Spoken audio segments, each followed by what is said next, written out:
దేవుడైన యెహోవా నేల మట్టితో నరుని నిర్మించి వాని నాసికారంధ్రములో జీవవాయు ఊదగా నరుడు జీవాత్మ ఆయను. చూడండి, మాట ఎంత బాగుందంటే, దేవుడు జగటం మట్టితో నరుని నిర్మించిన తర్వాత వాని నాసికారంధ్రములు అంటే ముగ్గు రంధ్రాల్లోంచి తన ఆత్మని ప్రవేశపెట్టాడంట. అప్పుడు నరుడేమయ్యాడంట?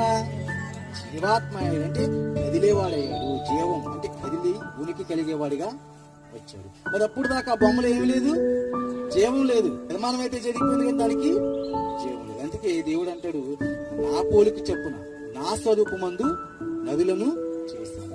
నా పోలిక నా స్వరూపం అంటే మనం ఈ పై రూపాన్ని చూస్తాం. అంటే దేవుడికి మనకులాగే చేతులు ఉంటాయి, దేవుడికి మనలాగే పళ్ళు ఉంటాయి, దేవుడికి మనకులాగే ముక్కు ఉంటుంది అనుకుంటాం. ఆయన పోలిక, ఆయన స్వరూపం పైన మట్టి బొమ్మ కాదండి. మట్టిని ఎక్కడ తీశాడు? భూమిలో తీశాడు. మరి ఆ మట్టి బొమ్మలో ప్రవేశించిన చూడండి ఆత్మ.